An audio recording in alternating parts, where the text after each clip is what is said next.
ഇന്ന് എൻ്റെ മുമ്പിലിരിക്കുന്ന അതിഥിയെക്കുറിച്ച് പറയാൻ ഒരുപാട് വിശേഷണങ്ങളുണ്ട്. പക്ഷേ ആ വിശേഷണങ്ങളോ അലങ്കാരങ്ങളോ ഒന്നും ഇഷ്ടപ്പെടാത്ത ഒരാളായതുകൊണ്ട് ഹൃദയപൂർവ്വം സ്നേഹപൂർവ്വം സ്വാഗതം ചെയ്യുന്നു. സുചിത്ര മോഹൻലാൽ ചേച്ചി, നമസ്കാരം.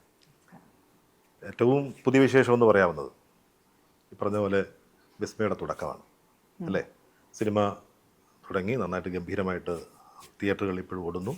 ആദ്യമായിട്ട് ചേച്ചിയോടാണോ ഇങ്ങനെ അഭിനയിക്കണമെന്നൊരാഗ്രഹം പറയുന്നത്? എൻ്റെ അടുത്തല്ല, ആദ്യം അപ്പൂൻ്റെ എൻ്റെ മോൻ്റെ അടുത്താണ് പറഞ്ഞത്. ഫസ്റ്റ് അവർ ഭയങ്കര ക്ലോസാണ് അപ്പൂമ്മയും. അപ്പോൾ എന്താണെങ്കിലും അവർ രണ്ടുപേരും എപ്പോഴും ഡിസ്കസ് ചെയ്യും. അപ്പം അങ്ങനെ അവൾ വന്നിട്ട് ആദ്യം അപ്പൂനോട് പോയി പറഞ്ഞു. അത് കഴിഞ്ഞിട്ട് എൻ്റെ അടുത്ത് പറഞ്ഞ സ്കൂളിലിരുന്ന് തന്നെ രണ്ടുപേരും ഡ്രമാറ്റിക്സിലും അതിലൊക്കെ ഭയങ്കര ഇൻട്രസ്റ്റഡ് ആയിരുന്നു. അവരൊക്കെ ചെയ്തിട്ടുണ്ട്, എന്തൊക്കെയോ പ്രൈസൊക്കെ വാങ്ങിച്ചിട്ടുണ്ട്. പക്ഷേ കുറച്ച് നാളായിട്ട് എനിക്ക് തോന്നുന്നു അവൾക്ക് വന്നിട്ട് ഇതിൻ്റെയും കുറേ മുമ്പ് ഇങ്ങനെ ചെയ്യണം എന്നൊക്കെ ആഗ്രഹം ഉണ്ടായിരുന്നു. ബട്ട് ഒരു സെൽഫ് കോൺഫിഡൻസ് അതൊന്നും ഉണ്ടായിരുന്നില്ല. ആൻഡ് ഫൈനലി എൻ്റെ അടുത്ത് കുറച്ച് നാൾ മുമ്പ് വന്ന് പറഞ്ഞു, അമ്മ I want to do it. എനിക്ക് എന്നിട്ട് ഇപ്പം ഞാൻ ചെയ്തില്ല വെച്ചാൽ പിന്നെ ഞാൻ എന്താ ചെയ്യാത്തതെന്നൊരു തോന്നൽ വരാൻ പാടില്ല. So I would like to do it. അപ്പം ശരി, അപ്പം ഞാൻ ചേട്ടനോട് പോയി പറഞ്ഞു. അങ്ങനെ അങ്ങോട്ട് മുന്നോട്ട് പോയി തുടക്കമായി. തുടക്കത്തിൻ്റെ കഥ ആദ്യം കേൾക്കുന്നത് ചേച്ചി തന്നെയാണോ? ആണല്ലേ. പറഞ്ഞ ഇതിന് മുമ്പ് ജൂഡ് വേറെ 2 പടം. അപ്പോൾ ഞാൻ വിശാഖിൻ്റെ അടുത്ത് ഞാൻ ഇങ്ങനെ ഒരു ഭയങ്കര ക്ലോസ് ആണല്ലോ ഫാമിലി ആയിട്ട്. അപ്പം ഞാൻ വിശാഖിനോട് പറഞ്ഞു, എടാ ഇങ്ങനെയൊക്കെ അവൾ വന്ന് പറയുന്നുണ്ട്, വുഡ് യു നോ എനി. അപ്പോൾ വിശാഖ ജൂഡിൻ്റെ പേര് എൻ്റെ അടുത്ത് പറഞ്ഞു, വൈ ഡോണ്ട് യു ട്രൈ. എന്താ വെച്ചാൽ ജൂഡ് വന്നിട്ട് ഓം ശാന്തി അങ്ങനെ ഭയങ്കര ഒരു ഫീമെയിൽ സെൻട്രിക് ഇതിൽ സാറാസ് അതൊക്കെ ജൂഡല്ലേ എടുത്തത്. അപ്പം അങ്ങനെ ജൂഡായിട്ട് കോണ്ടാക്ട് ചെയ്തു. ജൂഡ് വേറെ 2 കഥ വന്ന് പറഞ്ഞു. അത് എനിക്കെന്തോ അത് വർക്കായില്ല. പിന്നെ ഈ കഥ പറഞ്ഞപ്പം എന്നിട്ട് അതിൽ നമ്മൾ കുറേ ഡിസ്കസ് ചെയ്ത് കുറേ ട്വീക്ക് ചെയ്ത് പിന്നെയാണ് ഇങ്ങനെ. എനിക്ക് തോന്നുന്നു ഇതിനകത്ത് ഒരു സിനിമയിലെ ഒരു സ്പോയിലേഴ്സ് അല്ല, ഒരു ഇപ്പം എല്ലാവർക്കും അറിയാം, എല്ലാവരും കണ്ടാണ് അത്. അല്ല, ഒരു ആക്ഷൻ രംഗങ്ങളാണ് അതിൻ്റെ ഏറ്റവും അതിൻ്റെ ഒരു ഹൈലൈറ്റ് എന്ന് പറയാം. അല്ലെങ്കിൽ ഒരു പക്ഷേ ഒളിച്ചു വെച്ചിട്ട് നമ്മൾ പ്രേക്ഷകർക്ക് കൊടുത്തു, അങ്ങനെ ഒരു സംഭവമാണ്. പക്ഷെ ആ രംഗങ്ങൾ ചെയ്യുമ്പം വിസ്മയ്ക്ക് ഭയങ്കര ആവേശമുണ്ട്. പണ്ട് ലാലേട്ടൻ്റെ കൂടെ പ്രവർത്തിച്ചുള്ള സഹപ്രവർത്തകർ എന്നോട് വേണിച്ചേട്ടനൊക്കെ എന്നോട് പറഞ്ഞിട്ടുണ്ട്. അതായത് ഈ ആക്ഷൻ രംഗങ്ങൾ ചെയ്യുമ്പോൾ ഭയങ്കരമായ ആവേശമായിരുന്നു ലാലേട്ടൻ. അത്തരമൊരു ആവേശം ഈ കഥ കേൾക്കുമ്പോൾ ഇത് മായക്ക് ഇത് ഭയങ്കര മാച്ചിങ് ആവും, അങ്ങനെ ഒരു ആവേശം തോന്നിയിട്ടുണ്ടോ? ഉണ്ട്. ബിക്കോസ് മായ എന്നിട്ട് അവൾ 2 ടൈപ്പ് ഓഫ് ഇതിലാണ് ഭയങ്കര ഇൻട്രസ്റ്റഡ്. അവൾ ബുക്ക് വായിക്കുമ്പോൾ ഭയങ്കര ഫാൻറ്റസി, ഡ്രാഗൺസും അങ്ങനത്തെ ഒക്കെ ഭയങ്കര ഫാൻറ്റസി അല്ലെങ്കിൽ ഭയങ്കര റൊമാൻസ് അങ്ങനത്തെ ബുക്സാണ് അവൾ വായിക്കാറ്. അപ്പം ഞാൻ എപ്പോഴും പറയാം, നീ ഒരു ബബിളുടെ ഉള്ളിലാണ് ജീവിക്കുന്നത്, നീ വന്നിട്ട് you should know what reality is അങ്ങനെ. പക്ഷെ അതേസമയം അവൾ വന്നിട്ട് ഈ മുയത്തായി പഠിക്കാൻ പോയി. ആൻഡ് അവൾക്ക് ഇതിലൊക്കെ ഭയങ്കര ഇൻട്രസ്റ്റും കൂടിയാണ്. അപ്പോൾ ഞാൻ ഈ കഥ കേട്ടപ്പം എനിക്ക് തോന്നിയത് will be very different. Usually ഒരു യൂഷ്വലി വെച്ചാൽ കുറേ ഞാൻ കണ്ടിട്ടുള്ളത് വന്നിട്ട് ഈ ഒരു കുട്ടി വന്നിട്ട് ഫസ്റ്റ് ടൈം ഡെബ്യൂ ചെയ്യുമ്പം ഒരു റൊമാൻസ് അങ്ങനത്തെ ലവ് സ്റ്റോറി അത് ഇതൊക്കെയാണ്. അപ്പോൾ ഇത് ഞാൻ കേട്ടപ്പോൾ ഞാൻ മായത്ത് പറഞ്ഞു, it will be very different. പിന്നെ നിനക്ക് അറിയുന്ന ഒരു സംഭവം കൂടിയാണ്. And she likes martial arts ഇഷ്ടമാണ്. അപ്പോൾ ഞാൻ പറഞ്ഞു അങ്ങനെ ഒരു ക്യാരക്ടർ വന്നിട്ടുണ്ട്. ആൻഡ് മോർ ദാൻ എനിത്തിങ് ഒരു message, you are giving a message to the public to.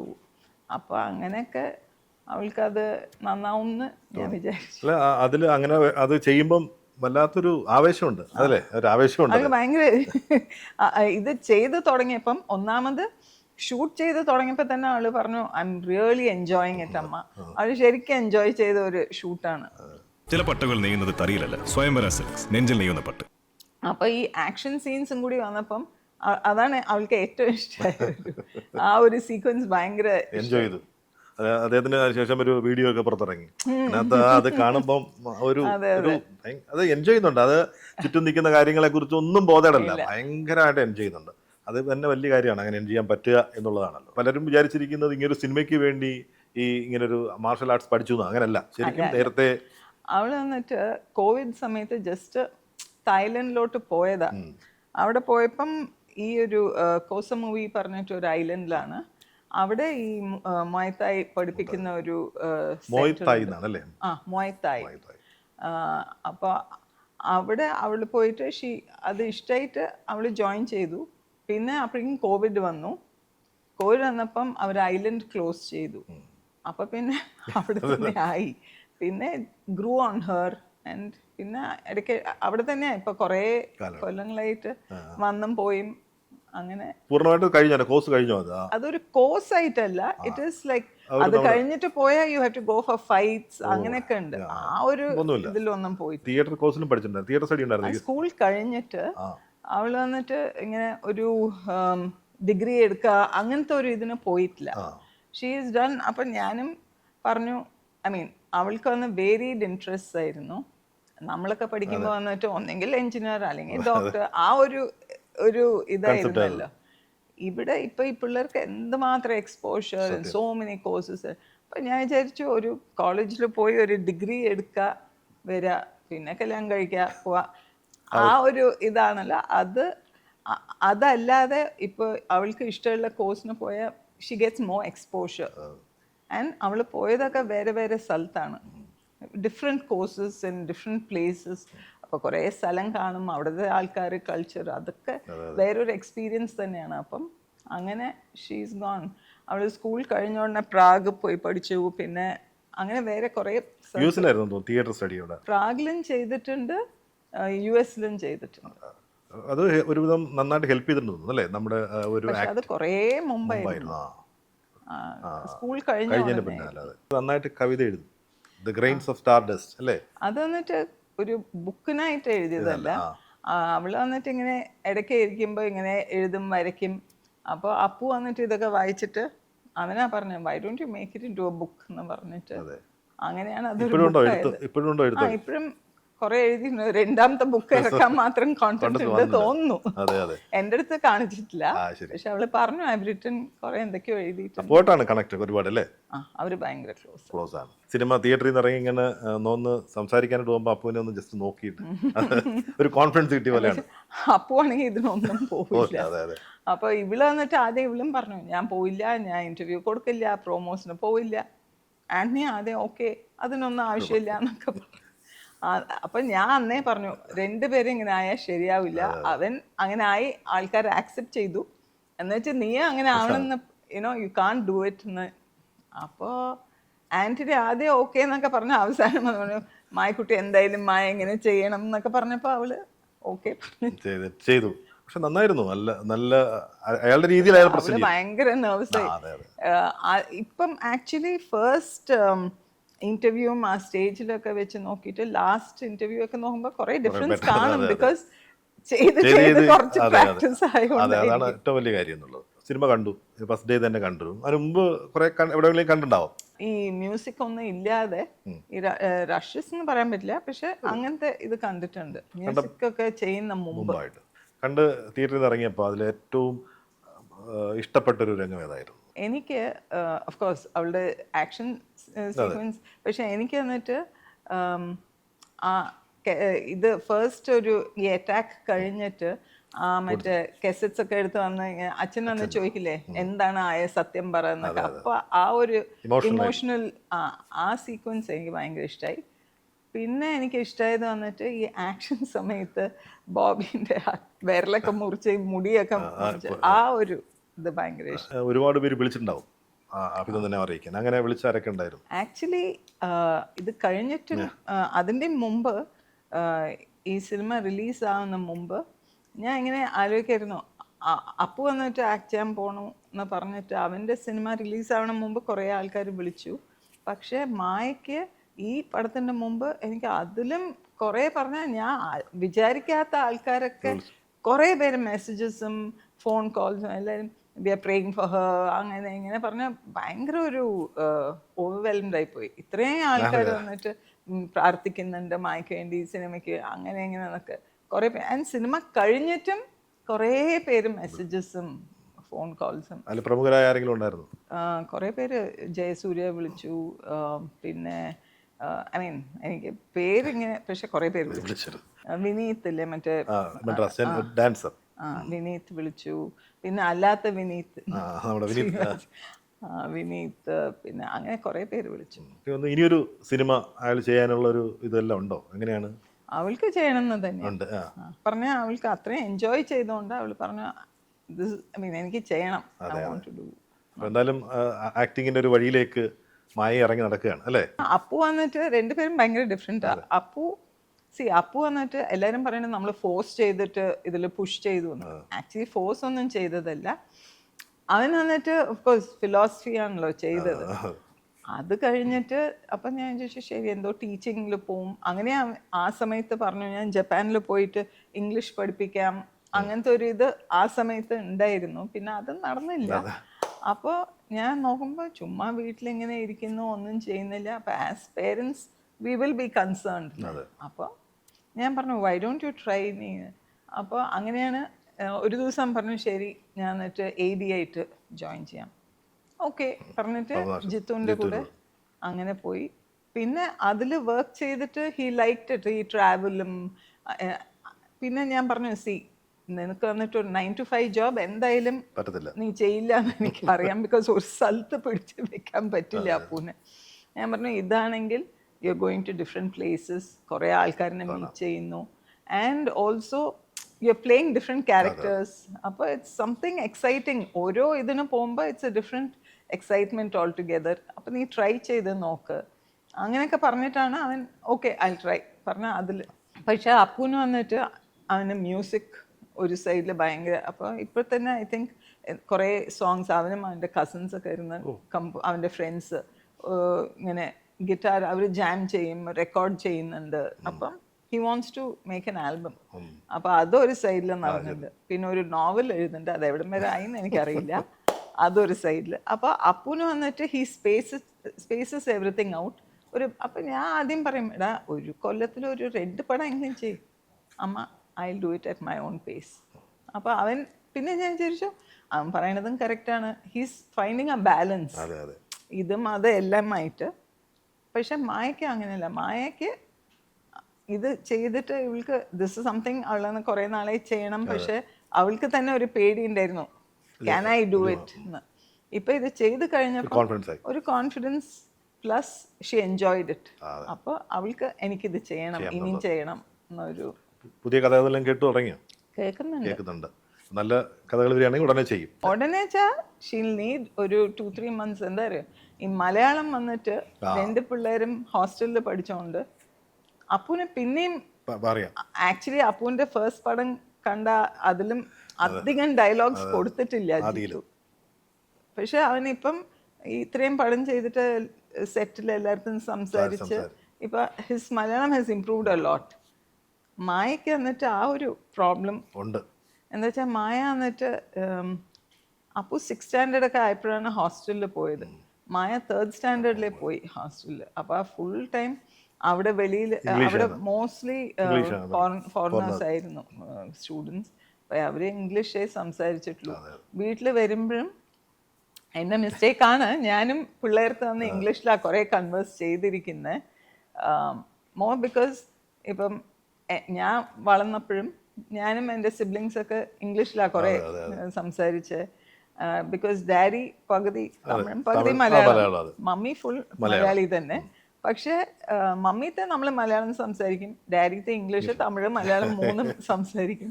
അങ്ങനെ അപ്പം അങ്ങനെ പിള്ളേർ വന്നപ്പം ചേട്ടനെ ഇല്ലല്ലോ വീട്ടിൽ, മോസ്റ്റ്ലി ഷൂട്ടിങ്ങിലൊക്കെയാണ്. അപ്പോൾ ഞാൻ പിള്ളേരായിട്ട് ഹോസ്റ്റലിൽ ഫോണിലൊക്കെ എല്ലാ ദിവസം പറ്റില്ല, എല്ലാ ആഴ്ച വീക്കെൻഡ് സംസാരിക്കും. അവർ വരുമ്പോൾ അവരുടെ കസിൻസൊക്കെ മെഡ്രാസിൽ ജനിച്ച് വളർന്നിട്ട് അവരും ഇംഗ്ലീഷാണ്. അപ്പോൾ ഇവർക്ക് മലയാളമായിട്ട് ഇവിടെ വരുമ്പോൾ അച്ഛൻ്റെ അമ്മയുടെ കൂടെ മലയാളം സംസാരിക്കും. അല്ലാതെ അവർക്ക്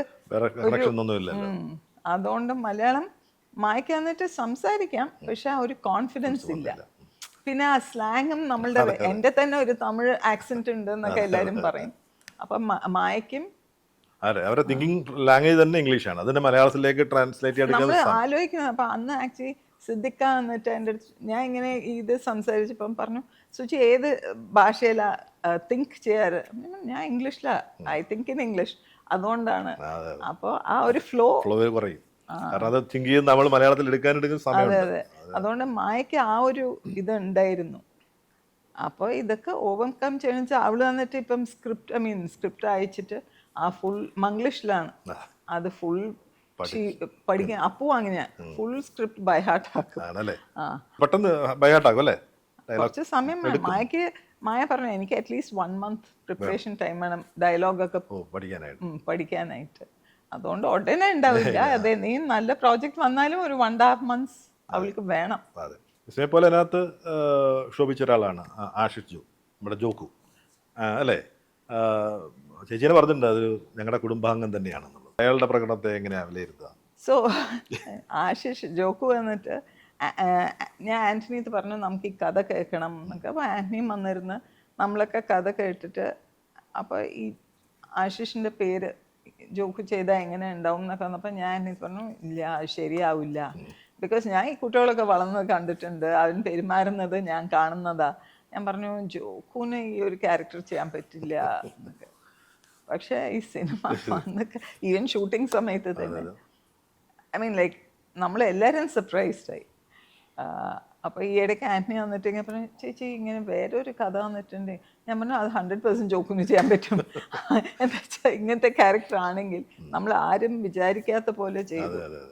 അതും ഒരു ഡയലോഗ് ഇപ്പൊ ഡയലോഗ് ഉണ്ടെങ്കിൽ ഇതിന്റെ ആ ഒരു എന്താ പറയാ അവൻ കാണിച്ചതിന്റെ ഇന്റൻസിറ്റി പുറത്ത് വരില്ലായിരുന്നു. സത്യം, അവസാനം ഒരു സ്ഥലത്താണ് ഒരു ഡയലോഗേ ഉള്ളൂ ലാസ്റ്റിൽ. അത് തന്നെ കുറെ ആൾക്കാർ പറഞ്ഞു അതും വേണ്ടായിരുന്നു, അത്രയും ഇന്റൻസ് അവൻ ഡയലോഗ് ഇല്ലാതെ ക്യാരി ചെയ്തത്. ഒരിക്കലും പിടിതരാത്ത ഒരാളാണ് പ്രണവ്. ഇപ്പം എവിടെയാണെന്ന് അറിയാമോ? ഇപ്പം മെഡ്രാസിലുണ്ട്. പക്ഷെ നാളെയോ മറ്റന്നാളോ ലണ്ടനിൽ പോവാണ്, എന്തോ മ്യൂസിക് ഫെസ്റ്റിവലിലൊക്കെ ഉണ്ട് പറഞ്ഞു. അപ്പം ഞാൻ ചോദിച്ചു നീ എപ്പോഴാണ് തിരിച്ചു വരുന്നത്? അറിയില്ല, ചിലപ്പോൾ 2 months അല്ലെങ്കിൽ ചിലപ്പോൾ അതിൽ കൂടുതലാവും. I don't know. 1 way ticket അങ്ങനെ ആ ഒരു രീതിയിലാണ് പോക്ക്. തിരിച്ചെപ്പോൾ വരുന്ന അറിയില്ല. പുതിയ ഏതെങ്കിലും പടം വന്നോ? കമ്മിറ്റ് ചെയ്തിട്ടുണ്ടോ? ഏതോ ഒന്ന് കമ്മിറ്റ് ചെയ്തിട്ടുണ്ട്, പക്ഷെ എനിക്ക് അറിയില്ല. ഇപ്പം ഞാൻ അതിൽ നോക്കാറേ ഇല്ല. അവൻ DSCരെ തന്നെ ഞാൻ അറിഞ്ഞില്ല. രാഹുലായിട്ട് അവൻ എങ്ങനെ കണക്ട് ആയിന്ന് പോലും എനിക്കറിയില്ല.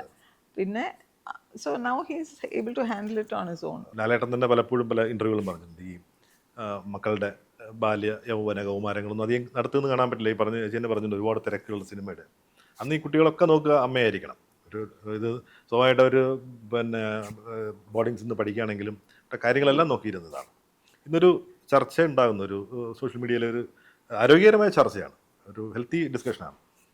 അവരൊരു നല്ല പോലെ അവരെ വളർത്തി എന്നുള്ളതാണ്. അവർക്ക് കൊടുത്തൊരു ഫ്രീഡം, ഇതിനെക്കുറിച്ചൊക്കെ ചർച്ച ചെയ്യുന്നുണ്ട്. പക്ഷേ ആ മക്കളോട് കൊടുത്തിരുന്ന ഒരു ഗുണപാഠം എന്താണ്? അതിൻ്റെ കുറേ ക്രെഡിറ്റ് ഞാൻ സ്കൂളിന് കൊടുക്കും. അവർ പോയ സ്കൂൾ അങ്ങനത്തെ ഒരു സ്കൂളായിരുന്നു, ഹെബ്രോൺ എന്ന് പറഞ്ഞിട്ട് ഊട്ടിയിൽ. അപ്പോൾ അവിടെ തന്നെ പിള്ളേർ വന്നിട്ട് അവിടെ ഒരു ഭയങ്കര ഒരു മിനിമലിസ്റ്റിക് എൻവയൺമെൻ്റ് ആണ്, പോഷ് ഒന്നും അല്ല. അപ്പോൾ അതിൽ തന്നെ വളർന്ന so they can go and stay എവിടെ വേണമെങ്കിലും. ഇപ്പം എന്നെ ചോദിച്ചാൽ ഞാൻ പറയും ഞാൻ ഒരു സ്പോയിൽഡ് ചൈൽഡ് ആയിരുന്നു എന്ന് തന്നെ പറയാം. അപ്പോൾ എനിക്ക് വന്നിട്ട് ചെറുതായിരിക്കുമ്പം എനിക്ക് തോന്നുന്നു എൻ്റെ ഫാദർ എസ്പെഷ്യലി അത്രയും നമ്മളെ അങ്ങനെ ഒരു, ബിക്കോസ് എൻ്റെ ഫാദർ വന്നിട്ട് വളർന്നത് ഭയങ്കര വെരി മിഡിൽ ക്ലാസ് അങ്ങനത്തെ ഒരു ഭയങ്കര നോർമൽ ഒരു ഹൗസ് ഹോൾഡിലായിരുന്നു. കുറേ കഷ്ടപ്പെട്ടിട്ടുണ്ട്. അപ്പം ഡാഡിക്ക് ഭയങ്കര ഇതായിരുന്നു എൻ്റെ പിള്ളേർക്ക് ആ ഒരു കഷ്ടപ്പാടൊന്നും കാണിക്കാം, I mean I shouldn't let them face anything like that പറഞ്ഞാൽ അങ്ങനെ വളർത്തിയോണ്ട് എനിക്ക് വന്നിട്ട് അത്യാവശ്യം കുറച്ച് കംഫർട്ടൊക്കെ ഇഷ്ടമുള്ള കൂട്ടത്തിലാണ് ഞാൻ. പക്ഷെ ഈ പിള്ളേർക്ക് വന്നിട്ട് ഇപ്പം എവിടെ പോയിട്ടാലും ദേ ആർ ഫൈൻ, അവർക്ക് അഡ്ജസ്റ്റ് ചെയ്യാൻ പറ്റും. അതുകൊണ്ട് ആ ക്രെഡിറ്റ് ഞാൻ വന്നിട്ട് ആ സ്കൂളിന് കൊടുക്കും. ഞാൻ പ്രത്യേകിച്ച് ഇങ്ങനെ മോൾഡ് ചെയ്യാനായിട്ട് അങ്ങനെ ഒന്നും ചെയ്തിട്ടില്ല. പക്ഷെ ചേട്ടനും ഞാൻ രണ്ടുപേരും നമ്മൾ വന്നിട്ട് കുട്ടികൾ വളരുമ്പോൾ തന്നെ അവർക്കുള്ള ഒരു സ്പേസ്, അവർക്ക് സംസാരിക്കാനുള്ളത് എല്ലാം ആ ഒരു ഫ്രീഡം കൊടുത്തിട്ടുണ്ട്. അപ്പോൾ എൻ്റെ ഇപ്പം മായത്ത് ചോദിച്ച അവൾ വന്നിട്ട് അവളുടെ ഒരു ബെസ്റ്റ് ഫ്രണ്ട് പറയാൻ പറ്റുന്ന കാര്യങ്ങൾ എൻ്റെ അടുത്ത് വന്ന് പറയും, അവളുടെ ബ്രദർത്ത് പോയി പറയും. ചേട്ടനത്തും ഒരു പറഞ്ഞാൽ സമയം കിട്ടുമ്പോഴേ ചേട്ടനെ കാണാറുള്ളൂ. പക്ഷെ എന്താ വെച്ചാൽ ചേട്ടനത്തും പോയി സംസാരിക്കാം, ആ ഒരു ഫ്രീഡം അവർക്ക് ഉണ്ടെന്ന് അവർക്ക് അറിയാം. ആൻഡ് ഞാൻ എന്നിട്ട് എപ്പോഴും പറയും, ഇപ്പം എൻ്റെ ഒരു തോട്ട് പ്രോസസ്സ് ഇങ്ങനെയാണ്, നമ്മൾ വന്നിട്ട് പിള്ളേർക്ക് വന്നിട്ട് ആ ഒരു ഫ്രീഡം കൊടുത്താൽ അവർ വന്നിട്ട് നമ്മളുടെ പിന്നിൽ they won't do things behind your back. നമ്മൾ വന്നിട്ട് നിങ്ങൾക്ക് എന്താ വെച്ചാൽ you can openly speak to us. നിങ്ങൾക്ക് എന്താ വെച്ചാൽ പറയുന്നുണ്ട്. അവർ എല്ലാം ഭയങ്കര ട്രാൻസ്പെറൻ്റ് ആയിട്ട് അപ്പൊ അതുകൊണ്ട് അവര് എല്ലാ കാര്യങ്ങളും തുറന്ന് സംസാരിക്കാറുണ്ട്, എല്ലാം. എല്ലാം. അപ്പൊ അതാണ് നമുക്ക് കൊടുക്കാവുന്ന ഒരു വലിയ സന്ദേശം അല്ലേ? I think so. അതൊരു വലിയ കാര്യമാണ്. കാരണം അവർക്കത് പറയാൻ പലപ്പോഴും കുടുംബങ്ങളിൽ അങ്ങനത്തെ സാഹചര്യം ഉണ്ടാവുമെന്നൊന്നും അറിയില്ല. പിന്നെ ഈവൻ അവർ വളരുമ്പോൾ ചേട്ടൻ അങ്ങനെ ദേഷ്യപ്പെടാറില്ല. എപ്പോഴെങ്കിലും ഒരു പ്രാവശ്യം ദേഷ്യപ്പെട്ടിട്ടുണ്ടെങ്കിലേ ഉള്ളൂ. ഞാനും അങ്ങനെ എൻ്റെ ഫാമിലിയിൽ വെച്ച് ഞാൻ അങ്ങനെ ദേഷ്യപ്പെടുന്ന കൂട്ടത്തിലല്ല. പറഞ്ഞാൽ എൻ്റെ ചേച്ചി, എൻ്റെ സിസ്റ്ററിനോ ഒക്കെ പിള്ളേരിനൊക്കെ ചെറുപ്പത്തിൽ നിന്ന് അടിച്ചും ചീത്ത പറഞ്ഞൊക്കെ. അപ്പം ഞാൻ അങ്ങനെ അടിച്ചിട്ടുണ്ട്, പക്ഷെ അങ്ങനെയൊന്നുമില്ല. എപ്പോഴെങ്കിലും ഒന്ന് അങ്ങനെയൊക്കെ ചെയ്തിട്ടുണ്ടെന്നല്ലാതെ. അത് തന്നെ ഈ പിള്ളേർ ഇപ്പോഴും പറയും, അന്ന് അമ്മ വന്നിട്ട് ഇങ്ങനെ ചെയ്തില്ലേന്ന്. ഞാൻ പറഞ്ഞാൽ അത് വന്നിട്ട് എപ്പോഴെങ്കിലും ഒരു പ്രാവശ്യം ചെയ്തുകൊണ്ട് ഇപ്പൊ ഓർമ്മ ഉണ്ട്. എല്ലാ ദിവസവും ചെയ്താൽ നിങ്ങൾക്ക് അത് ഒരു റൂട്ടീനായിട്ട് നിങ്ങൾക്ക് വലിയ ഇതൊന്നും ഉണ്ടാവില്ല. എന്തിനായിരുന്നു അടിച്ചത്?